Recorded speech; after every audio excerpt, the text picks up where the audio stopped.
Hello, hello, ladies and gentlemen. This is your girl Mitzi, and this is Mitzi. Let's think about it. Today we are thinking about roadmap to healing. And I apologize, to emotional healing. Excuse me. Sorry, it's been a long day. And I think this is very important to think about because when we think of our emotions, we don't really acknowledge that there could possibly be a roadmap to help us go through it, versus avoiding it or just pushing on headstrong, like how they always say. So, luckily for me, I have JJ here being my special guest who's going to share to me her perspective and hopefully we can keep picking her brain. So, thank you so much, JJ, for coming on the show. How are you doing today? I'm great. Thank you so much. I'm looking forward to our conversation today. Yes, yes, likewise. So I am curious, what does a roadmap to emotional healing really mean? So I came up with the roadmap to emotional healing idea. Oh gosh, at this point, it's probably 4 or 5 years ago. And Oh, it came out of my own marriage and going to therapy and other people that I had been working with. I think, my background is interesting, and I'm not going to go into that right now because I have a million podcasts everyone can listen to and find out more about me. Let's just say that I've gone the gamut in terms of different areas of study and ended up from personal trainer to empowerment strategist, and that coaching and that emotional coaching and teaching people about law of attraction and empowerment happened while I was a personal trainer, but my clients at the time didn't actually care. They just really wanted diet and exercise. They didn't want to hear or talk about or look at anything emotional, but it didn't matter. I kept continuing to do it anyway. And so but I had a lot of male clients at the time. And again, when you're an observer of someone's patterns and habits and you can see it so clearly and they're unwilling to even look at it, and then the resistance of traditional talk therapy anyway, for most people, especially men, I had to really look at, well, why is that? And I ended up coming up with a free webinar. It's on my site. Anyone can watch it. It's free. It's called The 3 Reasons Why Talk Therapy is Ineffective. And one of the reasons it's ineffective, I'll give you a spoiler alert, is because there is no structure. And for a lot of men and some women, like the complaint for therapy, especially for a man, is I'm going to go and I'm going to talk to somebody. I'm going to pay someone to talk to them. And then they're going to ask me several times in that 50 minutes how I feel about that. And they're going to do that every time I show up. And I don't know where I'm going, and I don't know when I'm better, and I don't know what I'm going to learn, and I don't know how I'm going to be different, and I don't know what to expect, and I don't know where this is going. Therefore, in my opinion, one of the reasons why I think traditional talk therapy is ineffective is because it has no structure. And most people, especially men, but not all men, I mean, even women, want to know where the end point is or want to mm, know where the metrics are. How do I know when I'm different? When I'm different? What are we working on? What am I learning? And otherwise, I'm just going to come in and every week talk to you about what just happened yesterday that made me crazy. And then we're going to talk about that for 50 minutes. And I don't know that I'm getting anywhere with this. So I came up with the reason why most men don't, and women, like, why is it ineffective, is because there's no structure. And if there was and we need to make a roadmap. And I kind of created that roadmap for myself a long time ago, but it became more clear with some of the tools that I was learning to try to save my marriage. So I created this webinar, The 3 Reasons Why Talk Therapy is Ineffective. And then I created a course called The Roadmap to Emotional Healing. And I'll just tell you kind of what's in it, because anyone can do this work without taking my course, maybe not as effectively, but you can absolutely attempt to do it. The idea is, when you go into a doctor's office, regardless of what kind of doctor, because I'm not, I prefer my functional medicine doctors and integrative medicine doctors and acupuncturists and people that integrate a root cause of something, not just a symptom. But regardless of what kind of doctor you're going to see, they have to diagnose you first. They have to understand what's going on and like point to something and make a direction. You don't just go in and they throw the kitchen sink at you. Like, they go, what's the problem? Okay, let's identify the problem so I know what to do for you. What is it? Surgery? Is it medicine? Is it diet change? Whatever. So to me, it's the same thing, but I hadn't found the tool yet. The tool in what I do is the core wounds. It's looking at when you were born, from the time you were born until you're about 9 or 10, you start to assume and create interpretations of your caregiver's behaviors. And you have a ton of needs. You don't know what they are. You just know you need them. And you're in your life with your parents or your grandparents or whoever raised you, adoptive parents, brothers and sisters, cousins, grandmothers, whatever. And you don't have any of this language or these systems in your mind. So you're just making judgments and interpretations about A equals B plus, A plus B equals C. And it could mean that, well, in order to get love and attention, I have to do this. Or maybe when you do this, it means I'm not important enough. And so you're creating these core wounds that become the blueprint and the foundation for how you look at the world. And so for me, it's the most effective thing to go back and look at the core wounds as the diagnosis first. What are we even healing? What are we looking at? What's the root of the problem? So then we can make decisions about what to do about it at every stage of growth and what that may look like. Wow, that's truly interesting. I think everything that you said was amazing in its own way because you hit on some great points. Like the fact that talk therapy really doesn't work. I need to go watch that, finish watching that webinar because, yeah, point one, hello, there is no structure. You're absolutely right. Many people, majority men, they like to have that beginning to end. I absolutely believe it. When you said it, it made more sense. Like, yeah, where am I ending with this? What's the whole point? That's why I avoid talk therapy because it's like, am I really gonna get anywhere? But the fact that how you said that you go to the core wounds, you go to what really made you perceive life the way that you do, because in reality, life is subjective because of our perspective of how we experience life, how we absorb life, how we evolved through life, and what habits we picked up, and vice versa. Like it can go on and on about how we are the way we are, but those core wounds truly are the foundation. So it sounds like to me that healing roadmap kind of needs to be very personalized, or do you just have like a general form or general structure that you just follow, or do you just have to like personalize it, because truly it sounds like it really has to be personalized. Well, there are some guidelines. So out of the roadmap to emotional healing, after I did that course and I did it live one time, and then now people buy it and do it on their own. What came out of that course is the need to have a coaching group around it. And so then I had structured several 6-month groups and then a couple 3 months. I'm on my third. I'm on my third 3-month group where we use the foundation of that very specifically to personalize. Because even in a small coaching group, there's a concept that I may share with people or teach somebody about something, and then they won't hear it from me. But then someone else says it in the group and they're like, oh my God, I'm so glad you said that. And I'm like, I just said that. But obviously that wasn't meant, you weren't meant to hear it from me for whatever reason. So at least the container that I create around the healing journey for people is most effective in small group coaching programs that I'm doing because of that reason. And a lot of, even today, I had somebody in the current group who didn't want to get on Marco Polo. So Marco Polo is an app, and younger generations know Marco Polo, but older people don't. They're like, what is this? I'm like, it's a text chain, but it's video. And even just doing Marco Polos challenges people because they're not used to looking at themselves. They're not used to being seen. And that in itself, somebody turned the camera around today. She turned the camera around because she's like, this is really hard for me. And so I didn't want to not reply, but like even just looking at myself, every time I try to do this, I start to cry. And I said, thank you for sharing and doing it anyway. And now come back on camera because this is where the healing is. Right. So again, everyone has their ways in which they're going to hear the information that they need, but it's not even just about information. It's about the doing. It's about changing your behavior. So we have to look at, if it's just intellectual, then it may never change your behavior. And we have to be able to take the intellectual ideas and the analysis into actionable ways that you change how you react, change the way you interpret, change the way you think about yourself, and even just how you go out into the world. And so for that reason, it is very personalized, but there is a general, and I'll give you just a general, like once you figure out what your core wounds are, I ask people to create a map, and I help them make their very, very specific individual map. And the map looks like this. After you do this sort of 8-9 page core wound, like exercise, from that, we extract the map. And the map is, here are my top 3 core wounds. So they might be devalued, abandoned, ignored.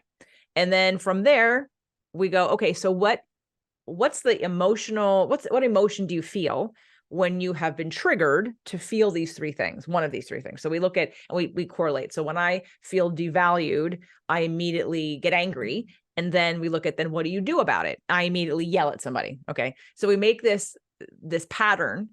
We make the pattern come to life so that someone can actually see it happening, so they can be an observer instead of being in it. And so what top 3 core wounds, top 3 emotions that come up from those wounds, and then the top 3 actions or reactions that you do in response to these wounds. And then from there, because if it was just something that happened in the past, which of course it is, and if we could just leave it there, it wouldn't be a problem. The problem becomes it becomes a belief. So if you feel devalued from your caregivers, and then you go, well, I'm not of value, and then you live that out, we have to look at, how do you keep that core wound alive? How do you, person, devalue yourself? So we make a list of all the ways you devalue yourself, because you're the one keeping it alive. You're acting from the place of this belief that you're not valuable. And we can't heal the core wound until we change your opinion of it. So we have to take responsibility for that. And so that's another way and then from there, the last step of the map now, I've been working on this for 3 years. It gets deeper and deeper every time, but I think I've hit at the end point. The end point is, not only do we look at how you keep it alive, what is an action that you can do proactively to rewire your brain pattern so that you believe that thing, so that those triggers become less and less. And these are things that are normally outside of your comfort zone. These are things that you do not feel comfortable with at all, but they're things very specifically to you that would mean, how do I tell myself, show myself, live like, act like, feel like I'm valuable? And so I might give someone, an idea of, well, come onto this Marco and tell us every day something you value about yourself. So publicly share to this group every day what you value about yourself today. So it's creating a habit and repetition of some of the things that we need to rewire. And that's why this program is called Rewiring Your Core Wound Patterns. And that's what we're doing from many different methods. It's not going to be the same for everybody. It's some people like have one tool and they go, oh my God, this was life-changing. And other people are like, okay, yeah, that was fine, but it wasn't as good, and then other people go on this tool but it's just mapping out what's right for you. If you had to guess what your healing journey looked like, let's make the map. And then what do you have to do about it? And then if you were to pull in another modality of healing, what would it be?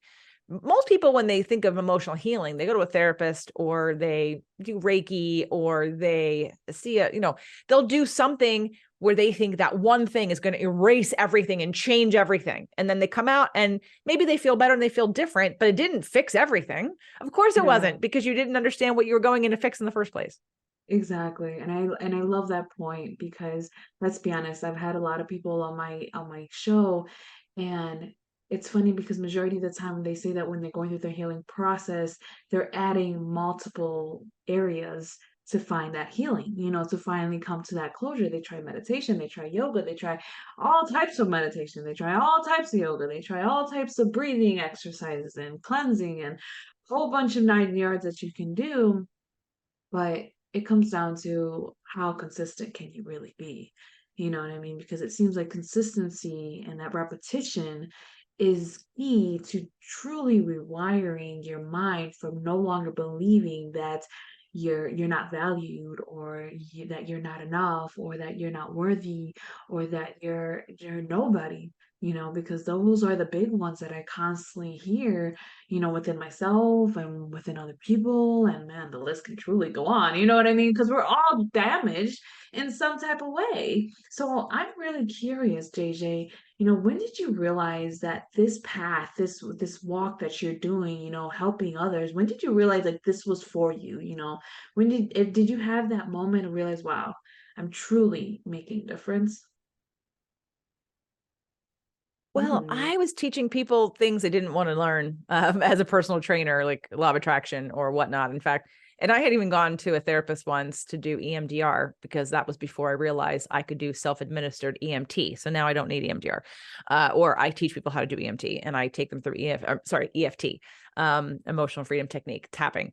But I had gone to somebody because I thought, oh, well, I need somebody else to do MDR with me. And I remember she was a therapist, probably she was the next to the last person. Maybe no, there were probably 2 people after her. And I didn't stay very long because it wasn't quite a fit, but I shared with her some law of attraction information. And I remember coming back like between sessions and having her say, this is amazing. I was like, yeah, you're welcome. I'm glad I'm paying you to help you like help me, manifest help. better things in Yeah. your life. Right. But so it's almost like our paths crossed for me to help her, not the other way around. Cause I only stayed for 6 sessions because she didn't do EMDR with me. We did it like one time, 1.5. And I kept begging. I'm like, I'm here to do EMDR. And then she'd take me on this path of how, what's going on. And I would tell her what's going on. Next thing I know, it's an hour later. And I've been talking about what's going on yesterday. I'm like, that's not why I'm here. But she Yeah. kept, and it was her room. So I guess I've been, at that time I was still a personal trainer. So I wasn't really, and I was still doing law of attraction with my clients that were mostly health trainers. But when I started my podcast, it's probably when Spirit, Purpose, and Energy came out into the world. I started my podcast with Fit to Love, and that was in 2014. And it was a 6-day-a-week show.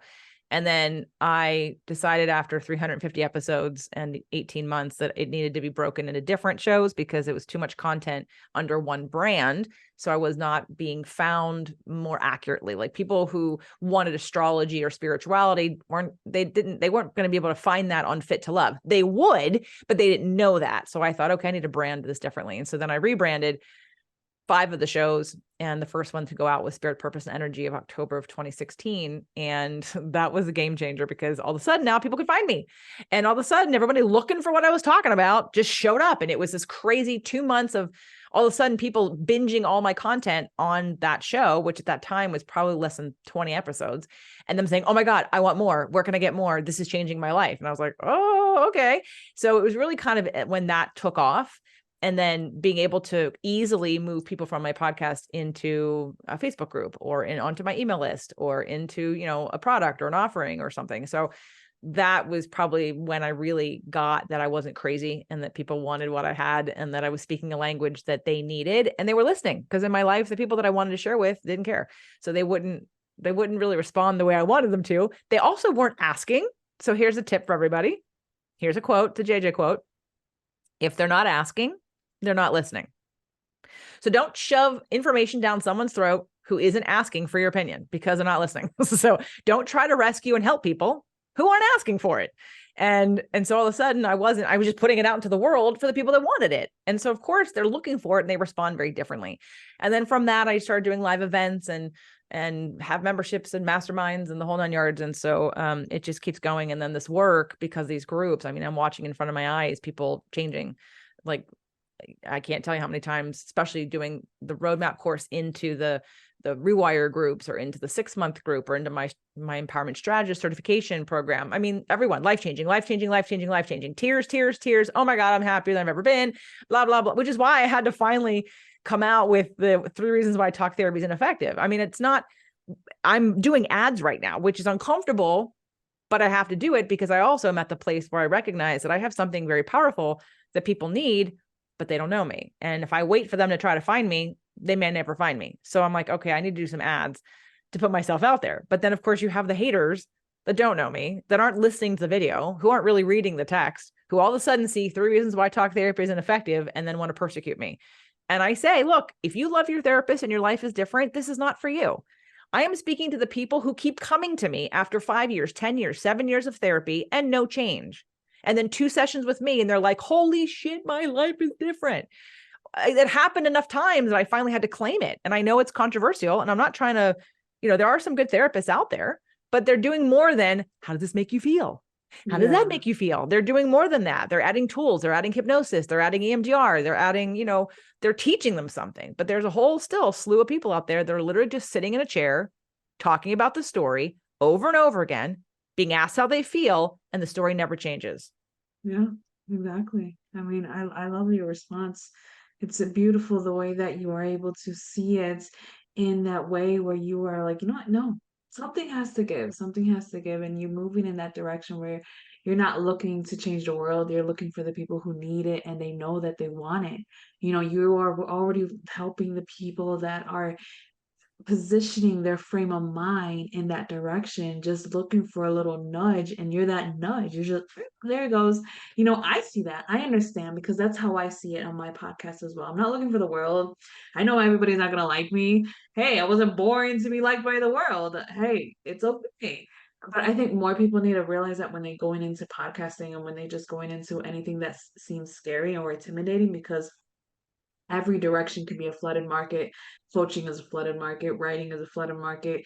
You know, opening a coffee shop is a flooded market. I mean, anything can be a flooded market if you want to do it, but it comes down to putting yourself out there and still pushing forward. And I applaud you for pushing yourself forward and making this happen. Now you're gonna go do ads, and that's a whole new step in the direction that you know that you're capable of helping more lives. So I truly applaud that. So I'm getting curious. It's your medicine. You know what I mean? What truly zens you back out when life kind of gets razzle dazzled in your life? Well, this work, I mean, this work is about deconstructing these misbeliefs. It's about replacing them with different beliefs. And I can handle the negative comments. I've been preparing this for my whole life. I mean, back when I was just training, I remember getting a lot of negative comments on YouTube about, oh, you're too skinny to understand what I'm talking about. And who are you to know what I'm talking about? So I got all those early on. And then I would get, I even had one guy, hilarious.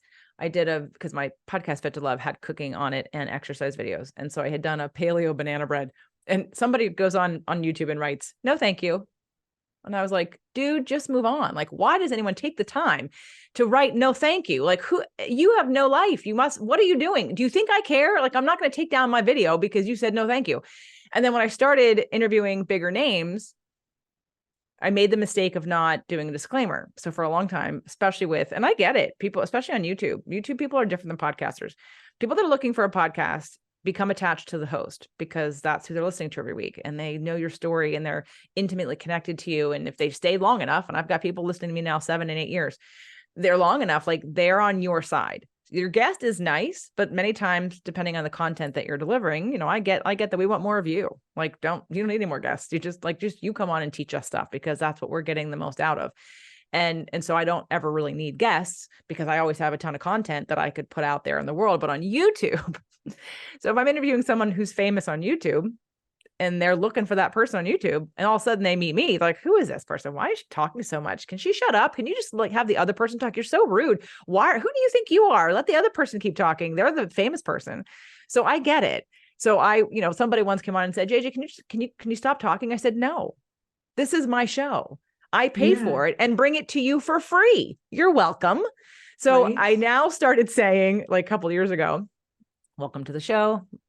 If you're finding us on the podcast, we did a video, come over to jjflizanes.tv and see the video. If you're here on the video and you're on YouTube and you found us because you're searching for such and such, hi, I'm JJ. This is my show. What does that mean? I'm going to talk. If you don't like me, totally cool. Such and such, where can they find more of you if they don't like me? And so that's my spiel every time for my videos, and it's really helped people not leave negative comments. And again, I don't care. I delete them anyway, but it's that idea. It's that idea that, so I've been training for this, but this is part of doing the emotional work, like being able to understand that someone who's criticizing you, who doesn't know you, it's not about you. And even if they do know you, it's still not about you. And that's the emotional work, to be able to recognize when somebody, like all those angry comments, I understood they don't know me. They're not coming on to find me. So they're like, who is this? Shut up. Okay. So I address that. So now I barely get any negative comments, because I tell them up front, if you don't like me, I don't give a shit. Go find, if you want more of that person, they have a YouTube channel, they have a Facebook page, they have a website, go find them. So, Exactly. but again, the reason why people don't put themselves out there is because they're afraid of being criticized. But that is just showing you the mirror of your own wounds. When you understand your own wounds, that you feel, the most freeing one was back when I first started really like doing the emotional stuff. And my ex-husband, would remind me that I wasn't qualified to say these things. So the first person that said, JJ's not a therapist, it did sting, because it was what I was afraid of. I was afraid someone was going to say that. Well, after that person said that, and the more I sat with that, I'm like, good, I'm glad I'm not, because I don't have the dumb rules that you guys have to follow. I don't have this protocol of all the sessions of the getting to know you and building the trust and letting the person tell the story over and over again. I don't want to be that. I like what I do and all the tools that I can use. I am not bound by any legal way to present this information. You have a waiver, you work with me, you like me, you trust me. It doesn't matter. So I'm happy I'm not a therapist. Now I celebrate I'm not a therapist now. So, right. But at first it did sting. At first it was a wound. But as I worked through it, now I'm like, yep. Are you credentialed? I have a life. I help people feel better. So I have hundreds of case studies if you'd like to ask them all about their experience. Otherwise, I don't need to prove to you because I went to college, and I did go to college, but and have a degree that therefore I'm able to help you. If you don't, there are plenty of people. Go find somebody else that you resonate with. I'm not trying to beg anybody to be my client. So I I think that know. that's the work. The emotional work is how you heal all the fears of someone not liking you, the fears of someone judging you, saying bad things about you, all the things. It's all this emotional work. Absolutely, absolutely. And I love everything that you said because it's true. That's what I had to do in the beginning of my podcast, where it's like, listen, I'm not for everybody. If you don't like me, you don't like my voice, you don't like how I talk, you don't like how I misspell things or just mispronounce things, then that's fine. There's other thousands of millions of people.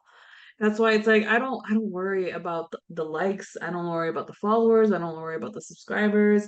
I post the contents out for the silent listeners because let's be honest, majority of the time those are the silent thinkers that are actually listening to our content and taking it and working it into their lives and making a difference not only in their lives but the lives around them as well. And for me, I'd rather take 500 silent fans and silent listeners over one troll that has nothing good to say, because the people who usually end up commenting is because they're the ones that are bored with their lives. But in reality, all the other people who are taking advantage of what we're saying are the people that are not commenting, that are not subscribing, that are not liking, because I'm a silent fan. Silent fans, there's so many people that they don't even know that I'm there, but I'm listening and I'm watching and I'm attentive and I'm considering, and I know because I do it that there's other people that are do it too, you know. So I'm for the silent people out there. I no, I agree. And I have those people too. And what I think is really funny, before I started doing the disclaimer, I had my second or third, I think it was my third episode with Terry Real. I don't remember. We've done like four. Anyway, it was about inner child work. And he has a nice big following. So of course people were searching him out, and someone came on, and I tracked it. It was like on a Saturday. Someone came on, and the first comment was, "Who is this woman? Who does she think she is? Talking so much. Can you just let Terry," whatever she's okay. That was the comment. Didn't get deleted. 20 minutes later, maybe even 30 minutes. No, I think it was 20 minutes later. 20 minutes later. "Oh my God, thank you so much for this podcast. I really appreciate your vulnerability. Thank you too for this conversation. I'm going to buy the book now." Same person left 2 comments, pissed at me in 10 minutes in. And then at 30 more minutes in, she was like appreciating my vulnerability because I was crying because we were doing the inner child work on me. So I was being the guinea pig, and right. And she could resonate, but it's just funny because I'm a catalyst. I have a lot of Sag in me. I'm a Pisces with a lot of Sag. And so I'm going to say things that are going to piss people off, and they're going to want to blame me and shoot me, the messenger. But that's the funny part. I know that. Like, if someone gets mad at me for a podcast or something and wants to like scream their heads off, I think it's hilarious because I'm like, you do realize I don't know you. Like, it's not Yeah, about you. So if I have triggered something in you, babe, that's in you. I have nothing to do with that except I am shining the mirror in your face. Um, exactly. so it just makes me laugh though. But I love that person came on and did 2, the negative one. And then at least she came back and said, she didn't say I'm sorry, and she never deleted it. She just said, "Oh my God, thank you so much. I really appreciate your vulnerability." I was like, I think okay. she probably forgot that she's the one that wrote that nasty comment that she had to come back like, you know what? I'm not even gonna apologize. I'm just gonna go forward with this. That is so funny. Oh my goodness. I feel like I could talk to you for hours on end, JJ, about life and about everything in between. This has been such a great, great podcast. Thank you so much for your time and conversation. I'm just curious, do you have some words of wisdom to truly leave my audience off with to keep on thinking about this emotional healing process that we're talking about? Sure. So it's another JJ quote that I came up with after watching years of bad therapy, not to me, but to other people, as well as to me. Healing is when you're different in the same situation, not leaving the situation that is upsetting to you because you take you with you. I'm not saying you stay if you have a bad marriage or a bad job or whatever, but if you keep repeating the same pattern over and over again, just know it's because healing is inside, not outside. It's not about conditions. It's about you being able to be different in the same situation. That's when healing occurs, not when you just manipulate and try to control the world around you. I love it. Mic drop. I need to get a mic so I can just drop it for these moments because goodness, that was beautiful. I love that. If y'all ain't thinking by now, you are wrong? What's wrong with you? What is wrong with you? You need to be thinking about this because this is truly such a great thing to really think about. And you really brought some knowledge. And if anybody's out there is curious to know more about JJ because she was talking more and you want to know more about her, please, please, please go check her out. I have her lovely photo on my website along with her website. Just click it. You can see all of her credentials, all of her fun people who have acknowledged who she is as an individual and what she really can do for you, as well as, just check her out. I'm telling you, I checked out her website. It's really cool. It has a lot of great content. You should check it out as well as her podcast because this is free content, right? Free content Yeah, I have a for lot free of free way content. to figure figuring yourself out because in all actuality, if you're listening to this, you're trying to figure yourself out. You're in this self-healing love journey and it requires to branch out. So thank you for branching out and always, always, always keep thinking, y'all. Bye.